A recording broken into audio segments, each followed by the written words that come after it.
어머니의 뜰.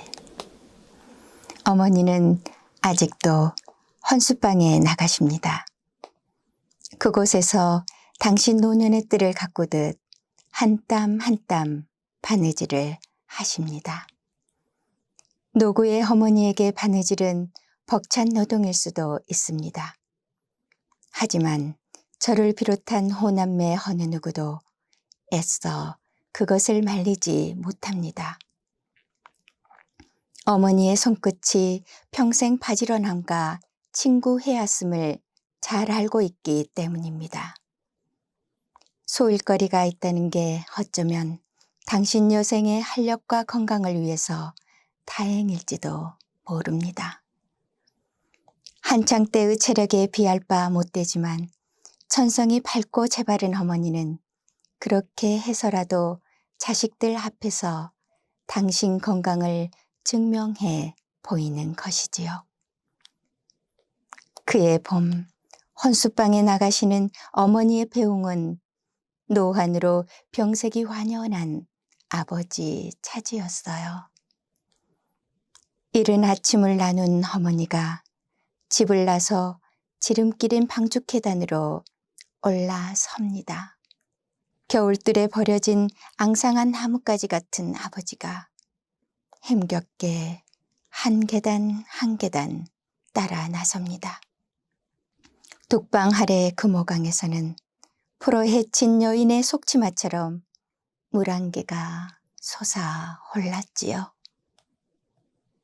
물안개에 떠밀리듯 어머니는 방죽길 속을 쟁걸음으로 걸어가셨지요. 안개 속 희미한 실루엣의 어머니는 이따금씩 뒤를 돌아보며 아버지를 향해 어여 들어가라는 손짓을 하곤 했지요. 어머니가 먼 한계 속으로 완전히 사라질 때까지 명아주 지팡이를 짚은 아버지는 가만히 지켜보고 있었지요. 연민과 구차함이 뒤섞인 감정으로 이런 익숙한 아침 풍광을 지켜보던 저는 은밀한 가출을 꿈꾸곤 했어요. 한시라도 집을 벗어나고 싶었지요. 원하던 대로 결혼을 하면서 집을 떠날 때 병든 아버지는 우셨지만 저는 마냥 웃었어요. 남은 밭대기까지 팔아 아낌없이 결혼 자금을 마련해준 아버지에 대한 고마움은 생각할 겨를조차 없는 철없는 탈출이었지요. 그렇게 막내인 저를 마지막으로 우리 호남매는 콩깍지를 벗어난 콩처럼 통통 분가를 하고 새로운 식솔들을 거느렸지요. 어머니가 없는 온 낮을 아버지는 혼자 견뎌내야 했어요. 안방 윗목 바스락대던 약봉지 소리를 신호삼아 전시 앓던 당신의 기침 소리가 골목 끝까지 퍼져나가곤 했지요. 지루함을 견딜 수 없을 때 아버지는 노구를 이끌고 바로 집 앞 방죽으로 올라갔어요. 그곳은 또 다른 아버지의 뜰이었지요. 아버지는 멀리 강물을 바라보곤 했어요. 오래 따사로운 햇살을 받으며 강물 위로 종달새가 낮게 날아다녔지요. 아버지는 방죽 위에 쪼그리고 앉아 까불대는 종달새의 생기발랄한 지저김을 부러운 듯 바라보곤 했어요. 아버지는 그해 마지막 이생의 봄날을 당신만의 뜰에서 그렇게 조개와 쓸쓸함으로 버텨내고 있었지요. 저는 그것을 누구보다 잘 알고 있었어요. 하지만 안부 전화조차 자주 하지 않았어요. 칙칙하고 병약한 아버지의 하루가 까닭없이 설레는 제 신혼생활에 방해될까 저하던 날들이었지요. 어스름 저녁 긴 방죽을 따라 어머니가 돌아오실 때면 아버지는 다시 어머니를 맞이하러 둑방 계단을 올라서곤 했지요. 멀리 도심의 화려한 불빛을 지고 어머니가 돌아오십니다. 아카시아 꽃잎처럼 머리칼에 핀 몽실몽실한 손먼지가 어머니 노동이 얼마나 고되고 또한 아름다웠는지를 말해줬어요. 아버지는 말없이 풍성한 어머니 머리카락 사이에 피어난 솜꽃을 하나하나 떼어내 주셨지요. 그 모습은 마치 앙상한 나뭇가지 위에서 쓸쓸하게 서로를 보듬는 겨울새 한 쌍 같았지요. 아버지는 그해 5를 넘기지 못했어요. 수선스러움도 없이 너무도 고요하게 돌아가셨어요. 너른한 약봉지만 남긴 채 쓸쓸하게 떠나신 아버지를 부르며 저는 목 놓아 울었어요. 너무 늦은 후회만큼이나 쓸데없이 큰 울음이었지요. 친정집을 둘러봅니다. 어머니 없는 무료한 낮 시간을 보내기 위해 아버지가 남긴 흔적들이 좁은 뜰 곳곳에 보입니다. 담장 밑을 손수파고 심은 넝쿨 장미는 온 담장을 휘감아 지붕까지 뻗어 있어요. 방죽이 당신만의 뜰에서 쪼그려 캐내왔던 어린 유도하는 어김없이 여름이면 붉은 꽃잎을 말아 올립니다. 지천에 널려있던 나팔꽃씨를 받아 화분에 키우던 분도 아버지셨지요. 아버지의 나팔꽃은 지금껏 봄이면 싹을 틔워 가을이 질 때까지 옥상 난간을 휘감곤 하지요. 나팔꽃이 얼마나 순하게 싹을 틔우고 얼마나 부드럽게 꽃을 피우는지 아버지 덕에 알게 되었지요. 아버지가 안 계시는 지금도 어머니는 바느질을 하십니다. 당신 신성한 노동의 뜰에서 잠시 지치면 어머니는 가만 회안해졌던 아버지의 시간을 추억해낼지도 모릅니다. 방주기를 드리웠던 아버지의 애잔한 그림자와 눈빛들, 머리칼에 핀 손끝을 떼어내주던 그 손길을 그리며 말없는 미소를 지으실 거예요. 포토 에세이 엄마의 뜰 중에서 사랑의 저울추. 왜 이렇게 생겨먹어서 사람들과 충돌만 일삼는 거지? 왜 선생님과 사이는 좋지 못하지? 왜 그부들 사이에서도 겉돌기만 하지? 왜 선생님들 하는 짓이 다 우스꽝스럽게만 보이지? 왜 얌전한 모범생이 되지 못하고 시나브랭이나 끼적이다 놀림감만 되지? 독일 작가 토마스 만의 청소년기는 저런 생각으로 가득 찼습니다. 그의 자전적 중편 소설 토니오 크레거는 당황스럽고 내밀한 고백으로 가득합니다. 그 밑바탕에는 평범한 시민성과 예술가적 기질 사이에서 고뇌하는 작가적 통찰이 녹아 있습니다. 토니오는 아웃사이더인데다 깊이 보고 자세히 봅니다. 토니오는 동급생 한스의 우정을 갈구하고 금발의 잉예를 사랑합니다. 한스와 잉예의 영역에는 토니오의 자리가 거의 없습니다. 악이 없는 무심한 우정과 사랑을 보여줄 뿐이지요. 잉예는 같은 상류층인 한스를 사랑합니다. 예술가적 기질로 길 잃은 시민이 되어버린 토니오와 건전한 시민성을 대표하는 그들은 다른 세계 사람입니다. 잉예와 한스 같은 안정되고 평화로운 사람들은 애잔한 시나 소설 따위에는 관심이 없습니다. 전력을 다해 그들을 사랑하는 토니오는 가장 많이 사랑하는 자는 패배자이며 괴로워하지 않으면 안 된다는 가혹한 교훈만을 얻을 뿐입니다.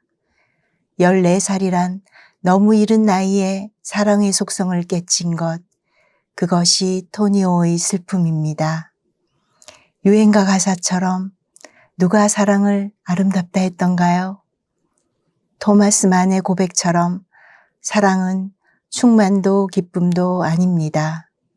공평하지 않은 사랑의 무게 때문에 아픔과 슬픔이 있을 뿐입니다. 사랑의 무게는 절대 공정하지 않습니다. 더 사랑하는 쪽으로 저울추가 기울게 되어 있습니다. 더 사랑해서 패배하거나 덜 사랑해서 상처가 무엇인지조차 모르는 경우만 있을 뿐이지요. 덜 사랑한 자는 무관심해서 상기할 추억조차 남아있지 않게 되지요.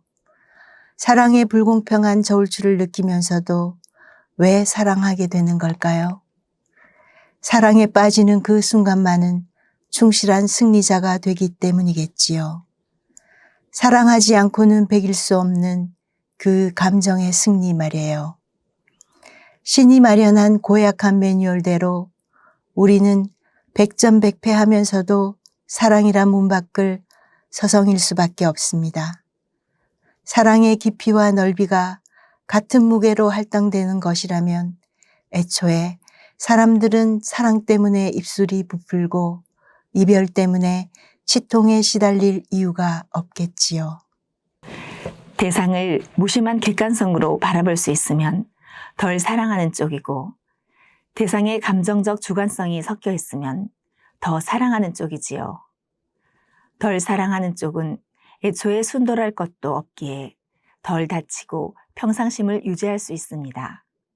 하지만 사랑에 빠진 쪽은 순도 100%이기 때문에 많이 다치고 격정에 시달립니다. 토마스 만의 이러한 사유에 롤랑 바르트의 전언도 보태봅니다. 사랑의 단상에서 그는 이렇게 말합니다. 나는 사랑하고 있는 걸까? 그래, 기다리고 있으니까. 하지만 그 사람은 결코 기다리지 않는다. 때로 나는 기다리지 않는 그 사람의 역할을 해보고 싶다. 다른 일 때문에 바빠 늦게 도착하려고 애써본다. 그러나 이 내기에서 나는 항상 패배자다. 사랑하는 사람의 숙명적인 정체는 기다리는 사람, 바로 그것이다. 덜 사랑하는 사람은 철새이고 사라지는 자입니다. 사랑하는 자는 붙박이 텃새이자 기다리는 자입니다. 언제나 부재중이거나 안개처럼 존재하는 그 대상이 사랑인 줄 알고 창을 연 채 반쯤은 얼빠진 모습으로 기다리고 또 기다리는 것이지요. 사랑하는 것만큼 사랑받지 못한다는 사실조차 체념하지 못한 채 말입니다. 하지만 어쩌겠습니까? 갈망하고 집착하다 체념하는 것. 이것이 사랑의 속성인 것을. 힘겨웠던 그 시간의 강물을 건너기 전까지는 스스로를 찔러대며 환상을 키우는 몹쓸 패배의 사랑.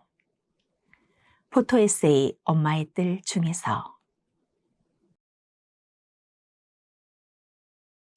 불온한 여자.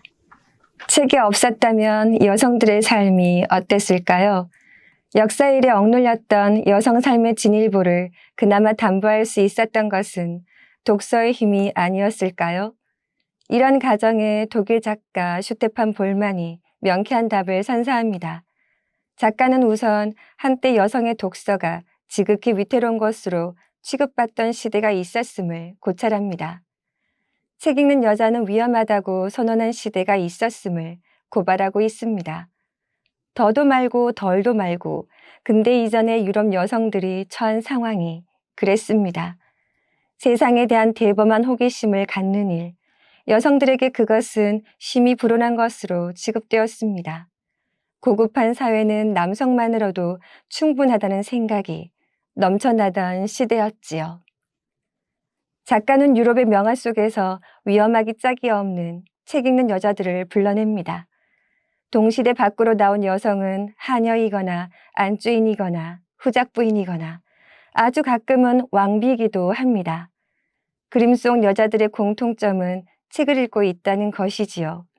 신분에 관계없이 책을 가까이 한다는 이유만으로 그녀들은 불온한 혐의가 짙었습니다. 남성의 거울로 비추어 볼 때 그 시대 여성의 독서는 백해무익한 것이었으니까요. 세상을 지배하고 호령하는 것은 남성 고유의 영역인데 유익한 것들을 여성과 공유하는 것은 피곤한 일에 속했습니다. 될 수 있으면 책 따위와는 여성이 멀리 있기를 바랐을 테지요. 이것을 눈치챈 여성들은 그들만의 독서 장소를 물색할 수밖에 없었습니다. 집주인이 먼 길을 떠나기를 바라고 읽을 거리만 있다면 전장에 나간 남편이 돌아오지 않아도 좋았습니다. 하늘 책 읽기부터 볼까요? 장소라면 볕 잘 드는 다락방이 제격일 것입니다. 감질나는 중세시대의 로맨스, 그 뒷장을 위해 그녀는 어서 빨리 주인이 집을 비우고 먼 길을 떠나주기를 바랐을지도 모릅니다. 아무렇게나 벗어놓은 주인의 실내화도 씻어야 할 주전자도 읽어야 할 책보다 우선일 수는 없습니다. 불온한 독서의 자유야말로 달콤한 휴식의 절정 아니겠어요? 귀부인은 어땠을까요? 침실이 그녀의 독서실이 되었음은 두말할 필요가 없겠지요. 높은 신분과 관계없이 여전히 여성에게 세속적이고도 낭만적인 내용의 책 읽기는 허용되지 않았습니다. 방해꾼 없는 자신만의 공간에서 근육을 한껏 이완한 채 그녀들은 독서가 주는 신세계의 광풍 속으로 빨려들 수 있었습니다. 공간적 은밀함이 책 읽기에 나른하고도 무한한 상상의 보탬이 되었겠지요. 역사를 움직이는 것은 언제나 서수 엘리트들이었습니다. 수천 년 동안 인류는 서수 엘리트 남성들이 지배하는 사회였지요. 먼 이야기가 아닙니다. 불과 100여 년 전까지만 해도 그랬으니까요. 종교 서적을 제외하고는 여자가 독서를 한다는 것은 천성을 거스르는 행위였습니다. 이런 생각은 동서양을 가리지 않았습니다. 자신만의 규방으로 내몰린 여성들은 책의 향연에 정식으로 초대받은 적이 거의 없습니다. 왜 초대받지 못했는지 알 겨를도 없이 그저 다락으로, 침실로, 창고로 내몰렸던 것이지요. 그곳에서 세상을 잊고 낭만적 유의를 꿈꿨습니다. 남성들이 볼 때 그것은 불온한 자각이자 엄탕한 유의였지요. 정보를 여성들과 공유하고 싶어 하지 않았던 그들 눈에는 용서하기 힘든 광경이었지요. 그 시대로 돌아가 책 읽는 여자들 곁에 머물러 봅니다. 저 불온한 자유주의자들, 저마다 가슴 속에 화약고 한 보따리씩을 안고 살았을 것이에요. 여성에게도 새로운 세상에 대한 욕구와 더 넓은 우주 질서에 대한 갈증이 있다는 걸 왜 인정하지 못했을까요? 책을 읽음으로써 누릴 수 있는 최소한의 인간적 쾌락이 여성에게도 할당되어야 한다는 생각을 왜 하지 못했을까요? 숨어서 책 읽던 그 여자들이야말로 페미니스트의 원조가 아닐까요? 이제 여성에게 독서는 더 이상 위험한 것이 아닌 시대가 되었습니다. 오히려 책 권하는 사회가 되었지요. 책 때문에 불온해진 만큼이나 세상을 보는 눈이 커진다면 그보다 나은 독서의 진가가 어디 있을까요? 덜 불온한 여성일수록 더 상처받습니다. 상처 많은 사람들이 한 권의 책에서 힘과 위안을 얻는다면 이 또한 독서의 효용이 아니겠어요? 과감하고 은밀한 독서일수록 그 파장은 큽니다. 이 환한 봄날 과도한 휴머니즘이나 뻔한 교훈서, 오그라드는 미담 수준에서 벗어나 불온한 독서광이 되어보는 것도 그리 나쁘지는 않을 거예요. 상처 입은 영혼들이여, 주저없이 유쾌한 고립의 여정을 떠납시다. 책 읽는 여자야말로 불온한 매혹에 이르는 가장 빠른 길이니까요. 포토 에세이 엄마의 딸 중에서.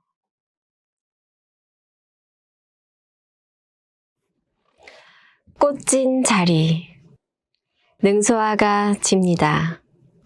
무너진 꽃잎들 담장 아래로 붉은 꽃 그림자를 이룹니다. 찢어지고 오므라들다 마침내 낙화를 예고하고 맙니다. 담담한 생의 끝자락에서 스스로 길을 내는 저 화흔들. 제 아무리 화려하고 향기로운 꽃도 지고 나면 찐득한 상처를 남깁니다. 그 상처는 아이러니하게도 우연에 기댈 때가 많습니다.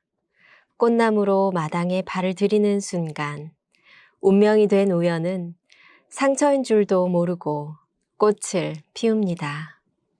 그러다 돌풍 실은 바닷바람 한 점에 여름을 재촉하는 장맛비 한 방울에 꽃잎을 떨굽니다. 화려한 꽃무리가 안타까운 꽃 무덤이 되는 순간이지요. 하지만 진물로 끈적이는 그 자리는 끝이 아닙니다. 흉물스럽지도 않습니다. 생의 이면을 날것으로 보여주는 고해성소입니다. 살다 보면 사물이나 사람을 그릇 이해할 때가 있습니다. 넘치는 욕심에 상대를 궁지로 몰아넣고 어림없는 오해로 상처를 주기도 합니다. 이 모든 것은 작은 우연에서 시작될 때가 많습니다. 꽃진 자리는 이러한 우연이 마련한 통곡의 바다이자 상처의 실존입니다. 7월의 꽃 능소화. 그 꽃진 자리는 서러움도 추함도 아닙니다. 죽음이 아니라 또 다른 생의 시작점입니다. 굴곡진 생의 사이클을 보여주는 가장 선명한 증거물입니다. 싹틈 또는 꽃피움이라는 환희의 이미지. 그것만이 생의 전부는 아닙니다. 떨굼 또는 추락의 순환까지 거쳐야 완전체의 자연이 되는 것이지요. 떨굼의 상처는 힘의 근원입니다. 그 힘으로 새로운 꽃망울을 틔우고 열매로 보답하는 것이지요. 생각하면 모든 결실은 추락이 그 시작이었지요. 떨어져 보지 않은 시간은 가짜입니다. 더럽혀지지 않은 추억은 엉터리이지요. 뭉개져 보지 않은 사랑 또한 껍데기에 지나지 않습니다. 한 생에 깊어지거나 단단해졌다면 그 모든 것은 충분히 꽃진 자리를 살폈다는 뜻이겠지요. 숨 쉬는 한 우리 삶은 비상과 추락의 변정법을 연주합니다. 저 먼 우주의 먼지로 사라지는 그 순간까지 인생 무대의 그 사이클은 계속됩니다.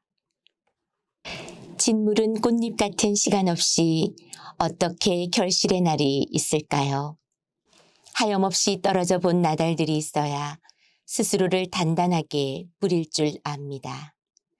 피는 꽃은 화사해서 아름답고 지는 꽃은 안타까워서 눈물겹습니다. 핀 꽃의 진실은 나뭇가지에 달리지만 진 꽃의 진실은 땅바닥에 내려앉습니다. 누군가 꽃핀 자리에 눈을 높이 맞출 때 또 다른 누군가는 녹아내린 꽃무덤 속으로 눈길을 보탭니다.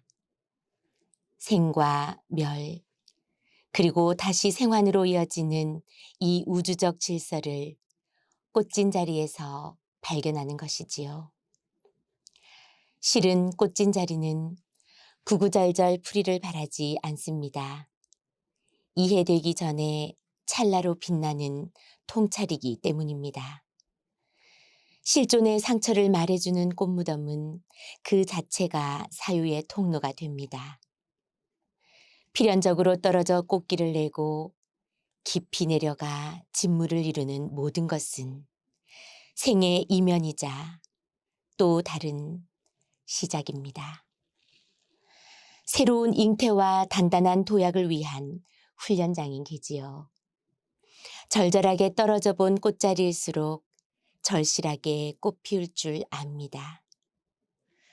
추락 없는 꽃잎이 어디 있으며 진물음 없는 성장이 가당키나 할까요? 포토 에세이 엄마의 뜰 중에서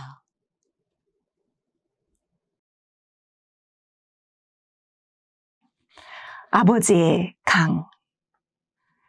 쫓기듯 도시로 터전을 옮긴 뒤 아버지는 더 이상 언 강물 위에 아슬아슬했던 낭만적 대상이 되지는 못했습니다. 몸과 마음이 강팍해진 당신은 사소한 일에 삐쳤고 별것 아닌 것에도 짜증을 냈습니다. 잔소리와 인색함은 더해만 갔습니다. 전기불 꺼라, 수도꼭지 잠가라, 버스값 말고 무슨 용돈이 필요하노? 당신이 맹신하는 근검절약에 관한 잔소리를 들을 때면 저는 귀를 틀어막고 가출을 꿈꾸곤 했습니다. 해빙기에 얼음 위를 걷는 부녀. 빙판 한 귀퉁이만 잘못 밟아도 누구 하나 천길 물속으로 내닫는 위태로운 관계. 그즈음에 아버지와 제가 그랬습니다. 백수광부의 아내가 저 강 건너지 말라고 남편을 말릴 때 상상으로나마 그들의 못된 딸이 된 저는 아버지, 어서 빨리 저 강물을 건너소 하고 부추기던 날들이었습니다. 청춘은 고달프기만 했습니다. 모든 게 아버지 탓이었습니다. 지리멸렬한 첫사랑도 구차하기만 한 아르바이트도 모두가 당신 때문이었습니다. 제 옹졸과 편협의 강물은 깊어만 갔습니다. 아버지에게서 벗어나고만 싶었습니다. 하지만 골방에 틀어박혀 넋두리를 써대는 것 말고는 뾰족한 방법이 없었습니다. 노트 갈피마다 어디로 튈지 모르는 변종심리 바이러스만이 까맣게 자라고 있었습니다. 청춘의 비루함을 견디지 못한 글칼로 무수히 스스로를 베던 시절이었습니다. 그 상처 끝에는 언제나 아버지라는 핑계가 있었습니다. 짐집 타협에 제스처를 취한 글들은 소설이란 형식으로 가공되기도 했습니다. 독자를 의식하지 않은 그 글들은 내적 치유와 성장의 계기는 되었습니다. 돌이켜보면 아버지 때문에 한겨울인 청춘이었지만 아버지 덕에 물오른 봄을 꿈꿀 수도 있었습니다. 평생 글 쓰는 데서 자유롭지 못할 숙명은 당신이 준 고귀한 선물이었습니다. 애증의 저울추를 번갈아가며 기울게 했던 아버지는 제게 결핍인 동시에 충만이었습니다.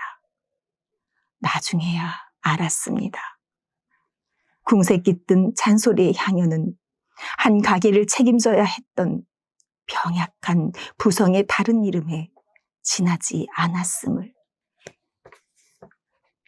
당신 떠나던 마지막 봄날, 친정 나들이를 간 제게 늙고 수척해진 아버지는 골목 끝까지 따라 나와 눈물을 보였습니다.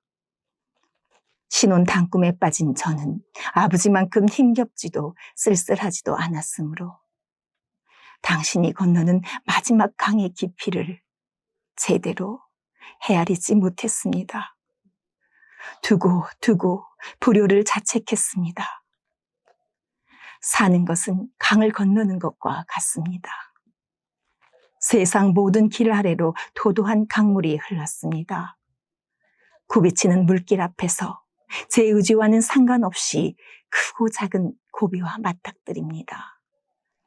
어렵고 두렵다고 망설일 수만은 없는 숱한 선택들. 깊어서 아찔하고 넓어서 아득한 그 강을 오늘도 건너야 합니다. 그럴 때면 아버지를 떠올립니다. 그 시절 언강 위의 아버지를 생각하며 힘을 얻습니다. 젊은 날 아버지를 원망했던 마음이 본심이 아니었음을 이제야 고백합니다. 자신보다 나쁜 적은 없습니다. 스스로를 이기는 것이야말로 세상의 강을 제대로 건너는 방법이겠지요. 막내딸의 뒤늦은 대우각성을 아버지가 듣고 계셨으면 좋겠습니다. 결핍의 모티브이자 충만의 근원인 당신. 오늘도 저는 새벽 기침을 합니다. 되질세라, 저 강옥이 어디쯤서 당신의 막기침 소리가 들려오는 듯 합니다. 포토 에세이 엄마의 뜰 중에서